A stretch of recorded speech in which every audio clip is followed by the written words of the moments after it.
Chennai shopping మాల్లో ఉగాది వేడుకలు. మీ పండుగ షాపింగ్ చెన్నై షాపింగ్ మాల్లో చేయండి. అందమైన వస్త్రాలతో పాటు విలువైన బహుమతులు పొందండి.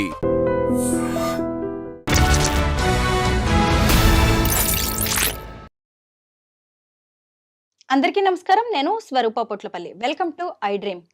చిన్న పెద్ద తేడా లేకుండా ఇప్పుడు అందరిలో అనేక రకాలైన గ్యాస్ట్రిక్ సమస్యలు వస్తున్నాయి. డాలాస్లో గ్యాస్ట్రో ఎంటరాలజిస్ట్ గా పనిచేస్తున్న శ్రీపతి కేతు గారు నాతో పాటు ఉన్నారు. ఆయనతో మాట్లాడి అసలు ఈ ప్రాబ్లమ్స్ ఎందుకు వస్తూ ఉంటాయి, వాటికి సొల్యూషన్ ఎలా ఉంటుంది, ట్రీట్మెంట్ ఎలా తీసుకోవాలి, ఇలా అనేక విషయాలు డాక్టర్ గారిని అడిగి తెలుసుకుందాం. సార్ నమస్తే. నమస్తే అండి. గ్యాస్ట్రో ఎంటరాలజీలో మీకు ఎన్నో రికార్డ్స్ ఉన్నాయి సార్. అసలు ఈ గ్యాస్ట్రిక్ ప్రాబ్లం అనే దానికి సిమ్టమ్స్ ఎలా ఉంటాయి? గ్యాస్ట్రిక్ ప్రాబ్లం అంటే మనము ఫస్ట్ చాలామంది నాకు గ్యాస్ట్రిక్ ప్రాబ్లం ఉందంటారు. అది ఏం సిమ్టమ్ అనేది ఫస్ట్ తెలుసుకోవాలి. నేను ఎప్పుడైనా పేషెంట్ని చూసినప్పుడు అంటే వాళ్ళకి అసిడిటీ ప్రాబ్లమా, లేకపోతే డైజెషన్ సరిగ్గా కాదా, లేకపోతే పెయిన్ వస్తుందా, లేకపోతే ఏమైనా హార్ట్ బర్న్ వస్తుందా, ఇవి మనం చెక్ చేయాలన్నమాట. గ్యాస్ట్రిక్ ప్రాబ్లం అంటే ఏం చెప్తున్నారంటే తిన్న తర్వాత ఏదో అవుతా ఉందన్నట్టుగా. అది ఏమనేది ప్రాపర్గా కనుక్కొని దాన్ని బట్టి ట్రీట్మెంట్ ఉంటుందన్నమాట. ఇప్పుడు కామన్గా గ్యాస్ట్రిక్ ప్రాబ్లం ఏమంటే యాసిడ్ రిఫ్లక్స్ వల్ల గ్యాస్ట్రిక్ ప్రాబ్లం అంటారు.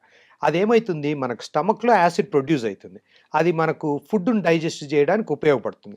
కానీ ఆ యాసిడ్ ఎక్కువ మనకు ఇసాఫెగస్ అన్నవాహిక దగ్గరకు వచ్చిందనుకోండి, హార్ట్ బర్న్ వచ్చి అక్కడ డ్యామేజ్, ఈ ఇసాఫెగస్ డ్యామేజ్ అవుతుంది అనమాట. దానివల్ల చాలామందికి ఆల్మోస్ట్ ఒకసారి చెస్ట్ పెయిన్ వచ్చి హార్ట్ అటాక్ ఏమో అని కూడా టెన్షన్ వస్తుంది అనమాట. యాసిడ్ రిఫ్లక్స్ వల్ల కూడా అట్లా చెస్ట్ పెయిన్ రావచ్చు, హార్ట్ బర్న్, తర్వాత మింగడానికి ప్రాబ్లం కావచ్చు, ఇవన్నీ ఉంటాయి.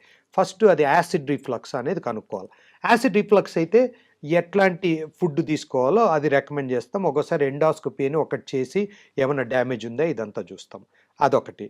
తర్వాత రెండోది గ్యాస్ట్రిక్ ప్రాబ్లం అంటే చాలామందికి కడుపులో మంట, కడుపులో నొప్పి ఉండడము, తిన్నా తినకపోయినా ఉంటుంది. అది అల్సర్ వల్ల ఉండొచ్చు, లేకపోతే ఇంకేదన్నా గాల్ బ్లాడర్ ప్రాబ్లం ఉండొచ్చు, ప్యాంక్రియాస్ ప్రాబ్లం ఉండొచ్చు. ఇవన్నీ చూడాలన్నమాట. ఒక్కోసారి గ్యాస్ట్రిక్ ప్రాబ్లం అంటే జస్ట్ గ్యాస్ ఉన్నా కానీ గ్యాస్ట్రిక్ ప్రాబ్లం అంటాం. అదేమంటే మనం తిన్న ఫుడ్ ఏదైనా పడకుండా, ఇప్పుడు పాల పదార్థాలు మిల్క్ ఎక్కువ తీసుకుంటే లాక్టోజ్ ఇంటాలరెన్స్ మనకి ఇండియన్స్లో చాలా కామన్గా ఉంటుంది. దానివల్ల కూడా కొంచెము అది కొంచెం అన్కంఫర్టబుల్గా ఫీల్ అయితే దానికి కూడా గ్యాస్ట్రిక్ ప్రాబ్లం అంటారు. సో గ్యాస్ట్రిక్ ప్రాబ్లం అంటే ఏ సిమ్టమ్ అనే దాన్ని బట్టి మనం ప్రాపర్గా డయాగ్నోస్ చేసి ప్రాపర్ ట్రీట్మెంట్ ఇస్తాము. సార్, పసిపిల్లలు అప్పుడే పుట్టిన వాళ్ళలో కూడా ఇలాంటి గ్యాస్ట్రిక్ ప్రాబ్లమ్స్ మనం చూస్తూ ఉంటాం. ఆ పాలు కూడా, తల్లి పాలు కూడా అరక్క తేన్పులు లాంటివి పిల్లలకు వస్తూ ఉంటాయి. అలాగే పెద్దవాళ్ళలో ఒక రకంగా ఉంటాయి, అలాగే వృద్ధుల్లో ఇంకో రకంగా ఉంటాయి కదా. దీనికి పర్టికులర్ గా రీజన్స్ ఏముంటాయి సార్? ఇప్పుడు చిన్న పిల్లల్లో యాసిడ్ రిఫ్లక్స్ చాలా కామన్. అందుకోసము ఎస్పెషలీ పుట్టిన పిల్లలకు ఒకటి యాసిడ్ బాగా ఎక్కువ వచ్చేస్తుంది. అక్కడ ఒక చిన్న వాల్వ్ లాగా ఉంటుంది, స్పింక్టర్ అంటాం. అది లూజ్గా ఉండి చిన్నపిల్లల్లో చాలామందికి యాసిడ్ రిఫ్లక్స్ వచ్చి మనం ఫీడ్ చేస్తానే అంత వామిటింగ్ చేసుకుని అదంతా చేస్తారు. కాబట్టి యాసిడ్ రిఫ్లక్స్ ఉండే పాసిబిలిటీ ఉంది. ఇంకోటి ఏమంటే ఒకసారి మిల్క్ పడకుండా మిల్క్ అలర్జీ ఇట్లున్నా కానీ వస్తుంది. ఆరు ఇంకోటి ఏదైనా కడుపులో ఏదైనా ప్రాబ్లం ఉన్నా గ్యాస్ ఫామ్ అయ్యి అప్పుడు దానివల్ల వామిటింగు ఇదంతా తేంపులు వచ్చేది ఇదంతా ఉంటుంది చిన్నపిల్లల్లో. ఇప్పుడు అడల్ట్స్ కానీ ఓల్డ్ పీపుల్లో వేరే ప్రాబ్లమ్స్ ఉండొచ్చు. Acid reflux still very common అనమాట.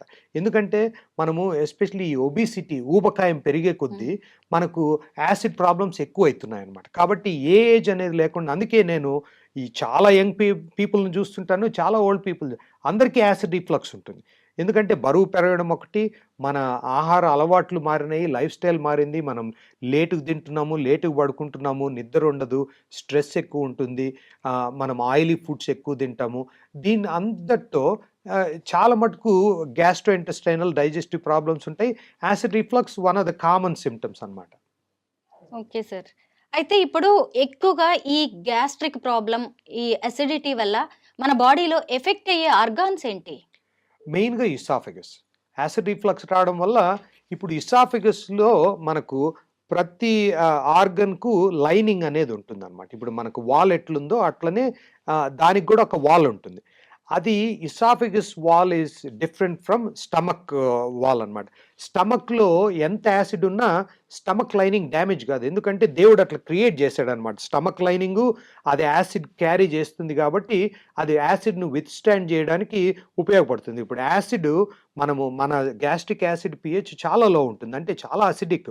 మనం మెటల్ పెట్టినా అది కరిగేంత యాసిడ్ ఉంటుంది. అయినా మన స్టమక్ లైనింగ్ ఏం కరగకుండా డ్యామేజ్ కాకుండా ఉంటుంది. కానీ అదే యాసిడ్ ఇసాఫిగస్‌కొస్తే ఇసాఫిగస్ వాల్ ఈస్ డిఫరెంట్ అనమాట. ఆ లైనింగే డిఫరెంట్‌గా ఉంటుంది. అది తట్టుకోలేదు. అందుకు మెయిన్ ఆర్గన్ ఏది ఎఫెక్ట్ అయితుంది యాసిడ్ రిఫ్లక్స్ వచ్చినప్పుడు ఇసాఫిగస్ లైనింగు బాగా డ్యామేజ్ అయిపోయి ఇట్లా బర్న్ లాగా వచ్చి కాలిపోయి యాసిడ్‌తో దాంతో డ్యామేజ్ వస్తుంది. అది ఎక్కువ ఏళ్ళు అట్లే యాసిడ్ రిఫ్లక్స్ ఉందంటే ఒక్కోసారి ఇసాఫిగస్ క్యాన్సర్ కూడా వచ్చే పాసిబిలిటీ ఉందన్నమాట. లివర్ కూడా ఎక్కువగా ఎఫెక్ట్ అవుతుంది అంటారు సార్ గ్యాస్ట్రిక్ ప్రాబ్లం వల్ల? అంటే డైరెక్ట్‌గా లేదు గానీ, liver is also digestive organ. So, మనకు ఏదన్నా డైజెస్టివ్ ఇష్యూ ఉన్నా లివర్ ఎఫెక్ట్ అయితుంది. లివర్ వల్ల డైజెస్టివ్ ఇష్యూస్ ఉంటాయి. కానీ ఆ లివర్ ఎందుకుందంటే అది ఇట్ హెల్ప్స్ ద డైజెషన్ అనమాట. అంటే లివర్‌కి చాలా ఫంక్షన్స్ ఉన్నాయి. ఒకటి డైజెస్టివ్ ఇష్యూ వచ్చేటప్పటికి బైల్ అనేది ప్రొడ్యూస్ అయితుంది లివర్‌లో. ఆ బైల్ మనం తిన్న ఫ్యాట్స్‌ను వాటినన్నిటిని బ్రేక్ డౌన్ చేసి అది డైజెస్ట్ అయ్యి మనకు అబ్జార్ప్షన్ ఇదంతా హెల్ప్ చేస్తుంది. అది one of the main functions of liver. So, అట్లుంటుంది కాబట్టి ఏమాత్రం తేడా వచ్చినా డైజెషన్ ప్రాబ్లమ్ కావచ్చు, ఇదంతా ఉంటుందన్నమాట. ఈ గ్యాస్ట్రిక్ ప్రాబ్లం ఎంత ప్రాణాంతకమైంది అంటే ఒక్కోసారి పెద్ద పేగు క్యాన్సర్, చిన్న పేగు క్యాన్సర్, అలాగే లివర్ క్యాన్సర్ వరకు కూడా దారితీసే ప్రమాదం ఉంది అంటారు. నిజమేనా సార్? అంటే గ్యాస్ట్రిక్ ప్రాబ్లమ్ అంటే లివర్ క్యాన్సర్ అయితే కాజ్ చేయదు గానీ డ్యామేజ్ అవ్వడం. డ్యామేజ్ అయ్యే ఛాన్స్ ఉంది. కోలన్ క్యాన్సర్ వచ్చే ఛాన్స్ ఉంది. అంటే గ్యాస్ట్రిక్ ప్రాబ్లమ్ అంటే ఇప్పుడు అసిడిటీ వల్ల రాదు. అసిడిటీ వల్ల జస్ట్ ఇది యాసిడ్ రిఫ్లక్స్, ఇసాఫగస్ డ్యామేజ్ ఉంటుంది. అదే మెయిన్‌గా. ఇప్పుడు పెద్ద పేగు, చిన్న పేగు క్యాన్సరు అసిడిటీ వల్ల, గ్యాస్ట్రిక్ ప్రాబ్లమ్ వల్ల రాదు. మెయిన్‌గా ఇసాఫగస్సే ఎఫెక్ట్ అవుతుంది. మన గట్ హెల్త్ బావుండాలంటే ఎలాంటి జాగ్రత్తలు తీసుకోవాలి సార్? ఒకటి డయట్ మార్చుకోవాలి. డయట్ మార్చుకోకుండా ఏం చేసినా వేస్ట్. మనం ఇప్పుడు మన proper traditional Indian food best అనమాట. ఇప్పుడు మనం తినే పప్పు, అన్నము, పెరుగన్నం గానీ, పెరుగులో ప్రోబయాటిక్స్ ఉంటాయి, మజ్జిగ ఇవన్నీ చాలా ఉపయోగపడతాయి. ఆకుకూరలు, కూరగాయలు, ఫ్రూట్స్ ఇవి బాగా తీసుకోవాలి. ఈ చికెన్‌లు, మటన్‌లు ఇవి డెఫినిట్‌గా తగ్గియాలా. వీలైనంత వరకు తగ్గిస్తే బెటరు. ఎగ్ మంచిదే, ప్రోటీన్ వస్తది. కానీ plant based diet is the best diet అనమాట. ఆ కూరగాయలు బాగా తినడము ఎవ్రీడే తినాలా. నేను మామూలుగా ఎట్లా చెప్తానంటే plate should look like rainbow. అంటే అన్ని కలర్స్ ఉండాలన్నమాట. మనము అంటే ఇప్పుడు టొమాటోస్ గానీ, ఇప్పుడు క్యారెట్లు గానీ ఇట్లా దాంతోనే ఈ కలర్ వస్తుంది. ఆకుకూరలతో గ్రీన్ వస్తది. రెయిన్బో ఆఫ్ కలర్స్ అంటే అన్ని కలర్స్ ఉంటేనే ఎన్ని కలర్స్ ఉన్నాయంటే అంత బెనిఫిట్ ఉన్నట్టు. అందుకు plate should look like rainbow అంటాం. అది మనం తీసుకోవడం వల్ల గట్ హెల్త్‌కి చాలా ఉపయోగపడుతుంది. రెండోది ప్రాసెస్డ్ ఫుడ్స్ అంటే మనము ప్రిజర్వేటివ్స్ ఉన్న ఫుడ్స్ బాగా తగ్గించుకోవాలి. ఇప్పుడు మనము మ్యాగీ నూడిల్స్ ఉంటాయి, లేకపోతే బ్రెడ్డో, కేకో ఉంటది, ఐస్ క్రీమ్ ఉంటాయి. ఇవన్నీ హైలీ ప్రాసెస్డ్ అనమాట. దాంట్లో చాలా ప్రిజర్వేటివ్స్ ఇవన్నీ ఉంటాయి. దాంతో గట్ బ్యాక్టీరియా దెబ్బతిని మన గట్ హెల్త్ పాడవడం వల్ల గట్ హెల్త్ పాడైందంటే దానివల్ల బాడీలో ఇన్ఫ్లమేషన్ వచ్చి డయాబెటీస్ రావచ్చు, హార్ట్ డిసీజ్ రావచ్చు, ఆల్జైమర్స్, డిమెన్షియా రావచ్చు. ఇట్లా చాలా బ్యాడ్ ఎఫెక్ట్స్ ఉంటాయన్నమాట. అదంతా ఎక్కడ స్టార్ట్ అవుతుంది? గట్‌లో ఆ మైక్రోబయోమ్ అంటే ఆ బ్యాక్టీరియా కాంపోజిషన్‌ను బట్టి తేడా వస్తది. అది ఎట్లా ఫిక్స్ చేయాలా? ప్రాపర్ డయట్, అవాయిడింగ్ ఇవన్నీ అన్నమాట. తర్వాత ఎక్సర్సైజు, స్ట్రెస్ మేనేజ్‌మెంట్ ఇవన్నీ చాలా ఇంపార్టెంట్ అన్నమాట.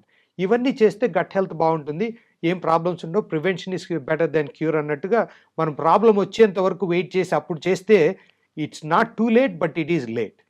సో, అందుకే అవన్నీ రాకుండా చూసుకోవాలంటే మనం చిన్నప్పటి నుండి ఈ అలవాట్లు మన పిల్లోళ్ళకి నేర్పించి చేసుకుంటే ఎక్సర్సైజ్ అలవాటు చేయడము, ప్రాపర్‌గా తినడము, హెల్తీ డయట్ అలవాటు చేయడము, అది హెల్తీ డయట్ మీద ఇంట్రెస్ట్ కలిగించేటట్లు చేయాల. ఎందుకంటే ఇప్పుడు స్వీట్ తింటే ఎవరికైనా హ్యాపీగా ఉంటుంది. But sweet is an addiction అనమాట. అది ఏదైనా మోడరేట్‌గా అన్నీ తినొచ్చు. నేనేం స్వీట్లు తినొద్దని చెప్పడంలే. కానీ ఏదైనా ఒక లిమిట్‌లో ఉండాలి. రోజు స్వీట్లు తిని ఫైబరు, వెజిటబుల్స్ తినలేదనుకోండి, అయితే ఇట్స్ వెరీ బ్యాడ్. బట్ రోజు హెల్తీగా తింటే ఎప్పుడో స్వీటో, ఐస్ క్రీమో తింటే అదేం ప్రాబ్లమ్ లే. అది ఎట్లా బ్యాలెన్స్ చేయాలా అవన్నీ కూడా మనం ఎడ్యుకేట్ చేసి పిల్లలకు చేస్తే చాలా ఉపయోగం ఉంటుంది. మీరు 3 డికేడ్స్ నుంచి అమెరికాలో ఉంటున్నారు. అక్కడ లైఫ్ స్టైల్ ఎలా ఉంటుందో మీకు బాగా తెలుసు. అక్కడ ఎక్కువ ప్రిజర్వేటివ్స్ ఉంటాయి. స్టోర్డ్ ఫుడ్ వాళ్ళు వాడుతూ అవును. ఉంటారు. కానీ మన ఇండియాకొచ్చేసరికి మన లైఫ్ స్టైల్ కూడా అంతా మారిపోయింది సార్. మారిపోయింది. ఇప్పుడు అవును. ఈవెన్ విలేజెస్‌లో కూడా కనీసం ఇంట్లో గేదె పాలు, ఆవు పాలు ఉండట్లే. అందరూ ప్యాకేజ్డ్ ప్యాకెట్ పాలు. ఆ పాలే వాడుతున్నారసలు. అవును. అవును. అయితే ఇక మీదటైనా ఇలాంటి ప్రాబ్లమ్స్ వస్తున్నాయి. ఇంకా వీటిని తీసేయాలి మనం కొత్తవి అని గూడా ఇప్పుడు ఈ జనరేషన్‌కి మీరేం చెప్తారు? అది ఎడ్యుకేషన్ మెయిన్‌గా అదే. అంటే దీని బ్యాడ్ ఎఫెక్ట్స్ చాలా బ్యాడ్ ఎఫెక్ట్స్ ఉన్నాయి ఈ డయట్ వల్ల. ఇది మన చేతుల్లో ఉండే ప్రాబ్లమ్ అన్నమాట. ముఖ్యంగా సార్ మన దగ్గర స్విగ్గీ, జొమాటో బాగా అవును. పెరిగిపోయాయి. ఆన్‌లైన్ ఆర్డర్స్ అసలు. అవును. ఈ రోజుల్లో బిర్యానీలు, ఎవరు బర్గర్‌లు అంతే. వంటలు చేయట్లేదు సార్. అవును. అవును. ఒకవేళ కూరగాయలు తెచ్చుకున్నా వారం 10 రోజులు అవే అవును. ఫ్రిడ్జ్‌లో పెట్టుకొని వండుకోవడం. అవును. పోనీ ఆ కూరగాయలు ఏమైనా అవును. బావుంటున్నాయా? అంతా కెమికల్స్, పొల్యూషన్, తాగే అవును. వాటర్ పొల్యూట్ అవును. అయిపోతుంది. ఎలా సార్? మనం బయట ఆర్డర్ చేస్తే దాంట్లో ఆయిల్ ఎక్కువ ఉంటుంది, ఉప్పు ఎక్కువ ఉంటుంది, సాల్ట్ ఎక్కువే ఉంటది. అదేదైనా స్వీట్ అయితే చాలా స్వీట్‌గా, చాలా రిచ్‌గా బటరు అవన్నీ ఏసి చేస్తారు. It's really bad for health. So, Swiggy, Zomato is not the problem. It is we are the problem. మనము మన లైఫ్ స్టైల్, మన పద్ధతులు మార్చుకోవాలి. అంటే బిజీగుండి స్విగ్గీ, జొమాటో ఆర్డర్ చేస్తే తప్పు లేదు. కానీ ఏం ఆర్డర్ చేస్తున్నాడనేది మన చేతుల్లో ఉంటుంది. టైం లేక ఆర్డర్ చేసుకోవడం తప్పు లేదు గానీ, మనము హెల్తీ ఫుడ్స్ కూడా ఆర్డర్ చేసుకోవచ్చు. ఏదైనా ఆర్డర్ చేసుకోవచ్చు గదా! మనది అది మారాలా? అదే ఎడ్యుకేషన్. దానికే నేను ఇప్పుడు ఒక యూట్యూబ్ ఛానెల్ గూడా స్టార్ట్ చేశాననమాట. ఎందుకంటే చాలా మిస్‌ఇన్ఫర్మేషన్ ఆన్‌లైన్ ఉంది గాబట్టి, కొంచెం క్రెడిబుల్ సైన్స్ బేస్డ్ ఇన్ఫర్మేషన్ ఇస్తామని యూట్యూబ్ ఛానెల్ గూడా స్టార్ట్ చేసి to educate people about bad effects of bad eating hmm. And benefits of good eating. ఇప్పుడు మన బ్రెయిన్ ఎట్లంటే మనం ఎట్లా ట్రైన్ చేస్తామో అదే అడుగుతదనమాట. ఇప్పుడు స్వీట్‌కి అడిక్షన్ ఉందంటే బ్రెయిన్ నెక్స్ట్ డే గూడా స్వీటే అడుగుతుంది. మామూలుగా స్టడీస్ గూడా ఏమంటారంటే sweet addiction is as bad as cocaine addiction అంటారు.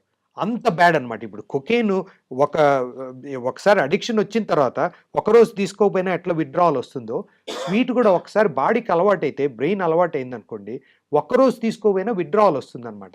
అది మనము స్లోగా ఆ హ్యాబిట్‌ని చేంజ్ చేసుకుంటే you will start enjoying even healthy foods can be enjoyable. కానీ అది గ్రాడ్యుయల్‌గా చేంజ్ చేయాలి. ఇప్పుడు స్వీట్ ఒక్కటే మనకు ఎంజాయ్‌మెంట్ ఉండదు. ఈవెన్ హెల్తీ ఫుడ్స్‌లో గూడా you can make it enjoyable. కొంచెము చేంజ్ చేస్తా వెరైటీ ఉంటే ఫ్రూట్స్ తినడం అదంతా గూడా healthy habits are also it can be addictive అనమాట. Healthy addiction. ఇప్పుడు ఫారిన్‌లో మీ దగ్గరకొచ్చే పేషెంట్స్ దగ్గర వాళ్ళు చెప్పే ఇష్యూస్ ఎలా ఉంటాయి సార్? మన ఇండియాలో ఎలా ఉంటాయి? డిఫరెన్స్ ఏంటి? సో, అక్కడ నేను పేషెంట్స్‌కి, డాలస్ ఇక్కడ పేషెంట్స్‌కి. ఆ! సో, ఇక్కడ అంటే అక్కడ పేషెంట్స్ మనం చెప్పిన మాట యూజువల్‌గా ఫాలో అయితారు. అంటే ఈ డయట్ చేంజ్ చేయాలన్నా, మందులు తీసుకోమన్నా. అంటే అన్ని చోట్ల అన్ని రకాలోళ్ళు ఉంటారు. కాబట్టి జనరలైజ్ చేయకూడదు. ఇండియా బ్యాడు, యూఎస్ ఏదో బెటర్ అని ఏం కాదు. హ్మ్. పీపుల్ బిహేవియర్ ఎక్కడైనా ఒకటే ఉంటుంది. కానీ అక్కడ కొంచెం రూల్స్ ఫాలో అయ్యే నేచర్ ఉంటుంది కాబట్టి యూఎస్‌లో మనం చెప్పినవి కొంచెం ఫాలో కావడానికి ట్రై చేస్తారు. ఇండియాలో నేను అంటే ఇప్పుడు అక్కడ ఇండియన్ పేషెంట్స్‌ని కూడా చూస్తా గదా! ఇండియన్ పేషెంట్స్ జనరల్‌గా వెల్ ఎడ్యుకేటెడ్ పేషెంట్స్‌ని చూస్తాను. వాళ్ళు they go on the internet, they research, they have their own opinion, they have their own way of approaching things. ఒకసారి మనం చెప్పినవన్నీ ఫాలో కాకపోవచ్చు. ఆరు మనం ఏదన్నా ఒకటి చెప్తే ఇంకో మాట చెప్పు అన్నట్టుగా ఉంటుందన్నమాట. అంటే ఇంకేం చేయొచ్చు? అమెరికన్స్ ఎట్లంటే కొంచెము ఏంటే క్వెషన్ చేయకుండా ఫాలో అయితారు జనరల్‌గా. అన్‌లెస్ ఏదైనా కొంచెం ఆడ్‌గా అనిపిస్తే తప్ప యూజువల్ క్వెషన్ చేయరు.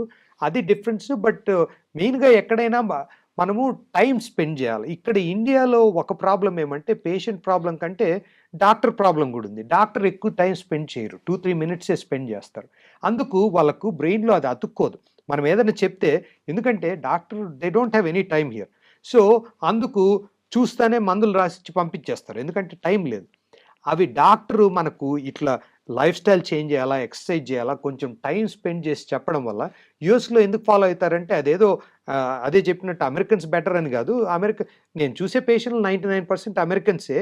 కానీ అక్కడ మోర్ టైమ్ స్పెండ్ చేస్తాం కాబట్టి వాళ్ళు ఫాలో అయ్యే ఛాన్స్ కూడా ఎక్కువ ఉంటుందన్నమాట. ఈ గ్యాస్ట్రిక్ అసిడిటీ ప్రాబ్లమ్స్ అనేవి మనం తినే ఫుడ్ వల్ల ఎక్కువగా వస్తూ ఉంటాయి. డెఫినెట్‌గా. ఇంతకుముందు మన ఇంట్లో ఎవరికైనా కడుపు నొప్పి వచ్చిందన్నా, కడుపు ఉబ్బరంగా ఉందన్నా మన పెద్దవాళ్ళు వాము తీసుకోండి, ఇంగువ అవును. మింగండి అని చెప్పేవాళ్ళు. అవును. అంటే మన వంటిల్లే ఒక పెద్ద ప్రయోగశాల. అవును. అదే కరెక్ట్. పెద్ద హాస్పిటల్ గూడా మన కరెక్ట్. ఇంట్లో మనకే. యాహ్! ఇంకా ఏం చేయొచ్చంటే సార్ మన వంటగది నుంచి, మన ఇంట్లోంచే వంటింటి చిట్కాలు ఏముంటాయి? అవును. అది యాక్చువల్‌గా మీరు చెప్పింది మంచి point. It's called food as medicine అంటాం. అంటే మనం ప్రాపర్‌గా ఫుడ్ తీసుకోవడం వల్ల మెడిసిన్ తీసుకునే అవసరం రాదనమాట. మనకిప్పుడు అందుకే pantry is our best bet అనమాట. మన కిచెన్‌లోనే అన్ని యూజ్‌ఫుల్ ఫుడ్స్ అన్నీ ఉన్నాయి. మనం ఐడెంటిఫై చేసి అవి ప్రాపర్‌గా యూజ్ చేస్తే ఇప్పుడు మన ట్రెడిషనల్ ఇండియన్ ఫుడ్డే ఉంది. మనము ప్రాపర్‌గా ఇప్పుడు ఏదో కూరలు, పప్పు గానీ, సాంబార్ గానీ ఇవన్నీ చాలా బెనిఫిట్స్ ఉన్నాయి. సో, అవి ప్రాపర్‌గా చేసుకోకుండా మనం ఎక్కువ ఆయిలీ ఫుడ్స్ అవి తీసుకోవడం వల్ల గ్యాస్ట్రిక్ ప్రాబ్లమ్, యాసిడ్ రిఫ్లక్స్ అది అనుకున్నాం గదా! ఎక్కువ ఫ్యాట్ ఉంటే యాసిడ్ రిఫ్లక్స్ వస్తది. షుగర్ ఎక్కువైనా యాసిడ్ రిఫ్లక్స్ వస్తది. ఇప్పుడు చాక్లెట్ గానీ, స్వీట్స్ ఎక్కువ తిన్నా వస్తది. లేకపోతే ఒబీస్‌గా ఊబకాయం ఉన్నా గానీ యాసిడ్ రిఫ్లక్స్ వస్తది. సో, బరువు తగ్గి ప్రాపర్‌గా తింటే చాలా మటుకు గ్యాస్ట్రిక్ ప్రాబ్లమ్స్ తగ్గుతాయి. ఫైనల్‌గా ఒక్క క్వెషన్ సార్. కొన్ని ట్రీట్మెంట్స్ కావచ్చు, లేదు అంటే కొన్నిటికి సంబంధించి స్టెరాయిడ్స్ ఇచ్చినప్పుడు, పెయిన్ కిల్లర్స్ ఇచ్చినప్పుడు అవును. వాటి వల్ల కూడా ఈ గ్యాస్ట్రిక్ ప్రాబ్లమ్ వస్తూ చాలా. ఉంటది. అవును. కరెక్టే. డాక్టర్స్‌కి ఇది తెలుసు. అయినా గాని ఎందుకు అవి వాడుతూ ఉంటారు? పేషెంట్స్‌కి ప్రిస్క్రైబ్ చేస్తుంటారు. ఎందుకంటే అది పేషెంట్ ఫాల్ట్, డాక్టర్ ఫాల్ట్. ఎందుకంటే పేషెంటు ఏదైనా కొంచెం దగ్గొచ్చి, కొంచెం ఫీవర్ వస్తే డాక్టర్ దగ్గరికి పోతే, డాక్టర్ అది వైరస్ ఉండొచ్చు, దానికి యాంటీబయాటిక్ అవసరం లేకపోయినా, డాక్టర్ ఏం పర్లేదులే ఓ 2 రోజుల్లో తగ్గిపోతుందని పంపిస్తే, patient will not be satisfied. అంత డబ్బులు కట్టి పేషెంట్ కన్సల్టేషన్ అంతా పెట్టి, ఏం అవసరం లేదు ఓ 2 రోజులు వెయిట్ చేయమంటే patient will not be happy. పేషెంటే ఎక్స్‌పెక్ట్ చేస్తారు ఏదో ఒక ప్రిస్క్రిప్షన్. డాక్టర్ ఏమి ప్రిస్క్రిప్షన్ ఇవ్వాల్సొస్తది. సో, డాక్టర్ గూడా యాంటీబయాటిక్కో ఏదో ఒకటి రాస్తారు. యాంటీబయాటిక్‌తో ఎన్నో నష్టాలున్నాయి. చాలా మటుకు ఇన్ఫెక్షన్‌లు, వైరల్ ఇన్ఫెక్షన్స్ ఉంటాయి. యాంటీబయాటిక్ దానికి అవసరం లేదు, పనిచేయదు. అది యాంటీబయాటిక్ అనేది బ్యాక్టీరియల్ ఇన్ఫెక్షన్ ఉంటే పనిచేస్తుంది. వైరస్ ఉంటే పనిచేయదు. ఇప్పుడు మనకున్న వైరల్ ఇన్ఫెక్షన్‌లకు గూడా కొంచెం సోర్ థ్రోటో, కొంచెం కాఫో, జలుబో ఏదో చేస్తే డాక్టర్ దగ్గరికెళ్తే పేషెంట్ ఎక్స్‌పెక్ట్ చేస్తారు కాబట్టి డాక్టర్ గూడా ఇస్తాడు. డాక్టరు వద్దని కన్విన్స్ చేయొచ్చు. బట్ డాక్టర్‌కు ఈజీ థింగ్ ఏమి? కన్విన్స్ చేయడానికి 5 మినిట్స్ పడుతుంది. ప్రిస్క్రిప్షన్ రాయడానికి 1 మినిట్ పడతది. ఏది బెస్ట్? ప్రిస్క్రిప్షన్ రాసి పంపించేస్తారు. తొందరగా అయిపోతుంది అది. యాంటీబయాటిక్ తీసుకోవడం వల్ల there are so many bad effects. ఇప్పుడు మనం గట్ మైక్రోబయోమ్ ఇది మాట్లాడుతుంటాము. ఇది good bacteria, bad bacteria. It not only kills the bad bacteria, good బ్యాక్టీరియాని కూడా కిల్ చేస్తుంది. ఒక కోర్స్ 10 డేస్ యాంటీబయాటిక్ వేసుకుంటే 1 ఇయర్ వరకు తేడా ఉంటుందన్నమాట గట్ మైక్రోబయోమ్. సో, అదొకటి. స్టెరాయిడ్స్ మీరు చెప్పినట్టు స్టెరాయిడ్ కూడా చాలా డ్యామేజ్, లైనింగ్ డ్యామేజ్ చేస్తది, మైక్రోబయోమ్ డ్యామేజ్ చేస్తది, వెయిట్ గెయిన్ అయ్యే ఛాన్స్ ఉంది. ఇవన్నీ ప్రాబ్లమ్ ఉన్నాయి. తర్వాత pain medication, non steroidal anti inflammatory అంటాం. ఇప్పుడు బ్రూఫెన్ ఇట్లున్నాయి కదా! దాంతో కూడా గట్ లైనింగ్ డ్యామేజ్ అయ్యి అల్సర్స్ రావచ్చు. ఇది మైక్రోబయోమ్ డ్యామేజ్ రావచ్చు. ఇవన్నీ. కాబట్టి మెడిసిన్ ఎంత వీలైనంత తక్కువ తీసుకుంటే అంత బెటర్. అవసరమైతే తప్ప ఊరికే ఏదో వచ్చిందని కొంచెం తలనొప్పి వస్తేనే బ్రూఫెన్ తీసుకోవడము, లేకపోతే కొంచెం దగ్గితే ఒక యాంటీబయాటిక్ తీసుకోవడము మంచిది కాదు. Prevention is better than cure sir. డెఫినెట్‌గా. Thank you sir. ఎన్నో వాల్యుబుల్ విషయాలు మాకు Thank you. చెప్పినందుకు. Thank you so your much. Welcome. No problem. Thank you. And for more videos, Please subscribe to iDream. Please subscribe to iDream. Please subscribe iDream. And please subscribe to iDream. For more videos, subscribe to iDream. please like, share, and subscribe to the channel. Congratulations, iDream. Subscribe to iDream. Subscribe to iDream. So subscribe to iDream Media. iDream की iDream team अंदर की huge congratulations. Please subscribe iDream Media. Please subscribe to iDream. Subscribe iDream. Please subscribe to iDream. iDream అంటే నా కళల channel subscribe చేసుకున్న నోరు తిరుగుతలేదు. మీరైతే గంట గుర్తు కొట్టండి. For more such videos, please subscribe to iDream. Subscribe to iDream. Please subscribe to iDream. Please subscribe iDream Media. Please do subscribe to iDream. Please subscribe to iDream Media. For best entertainment and information, please subscribe iDream. And don't forget to subscribe to iDream.